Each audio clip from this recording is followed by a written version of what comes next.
মাধব, আমি শঙ্খনাথের পূর্বে দুই পক্ষের সৈন্যদের নিরীক্ষণ করতে চাইছি। রথকে দুই সেনাদলের মাঝখানে নিয়ে চলুন।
यदा यदा हि धर्मस्य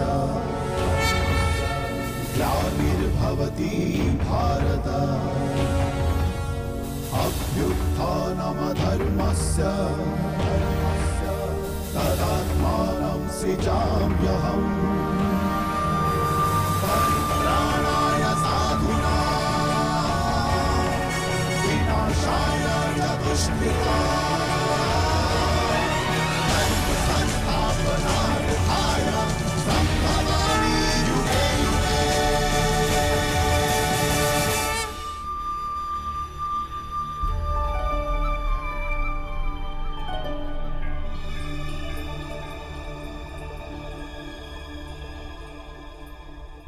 কি দেখবে পার্থ?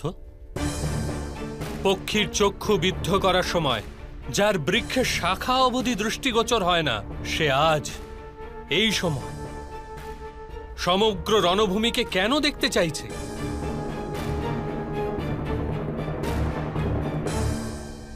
বিপক্ষের সেনাদলকে পরীক্ষণ করতে চাইছি মাধব।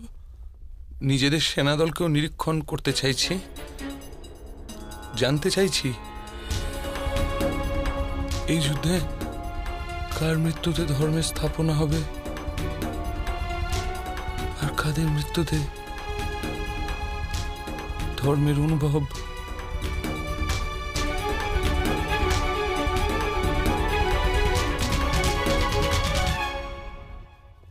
আমি জানতে চাইছি এই মহাযুদ্ধে আমার কি প্রাপ্তি হবে আর আমি কি হারাচ্ছি। এই যুদ্ধে তুমি বলিদান দিতে যাচ্ছ পার্থ। হারানো, প্রাপ্তি এসব কি ব্যর্থ চিন্তা করছো? দান তাকেই বলে যাতে দানি হারায় আর যাচক প্রাপ্তি লাভ করে, কিন্তু বলিদান সেটাই হয় যা দানি দেয় আর সমগ্র জগৎ প্রাপ্ত করে।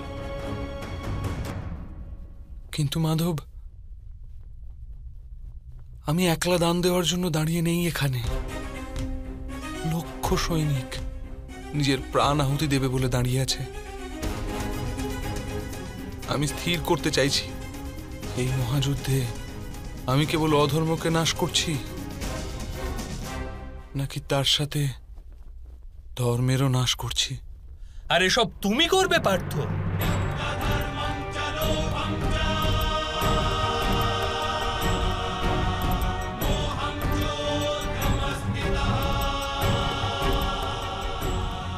নির্মাণ আর বিনাশের শক্তি আছে তোমার কাছে?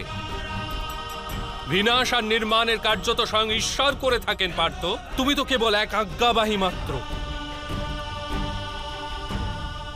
তবে কেন এই সব উত্তরদায়িত্ব নিজের মস্তকে নিয়ে অহংকার বৃদ্ধি করছো? আমি তোমাকে বলেছিলাম পার্থ, যে ব্যক্তি এটা জেনে ফেলে যে সে স্বয়ং কিছুই করছে না, তারই হস্তে কোনো মহত্বের কার্য সাধিত হয়। কদাপি তা তুমি ভুলে গেছ। এই কারণে দেখে নাও পার্থ, দেখে নাও যা দেখতে চাইছো। কারণ দান করবার পূর্বে যদি দানীর হস্ত কম্পিত হয়, তবে তার দানের পুণ্য প্রাপ্তি হয় না।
यदा यदा हि धर्मस्य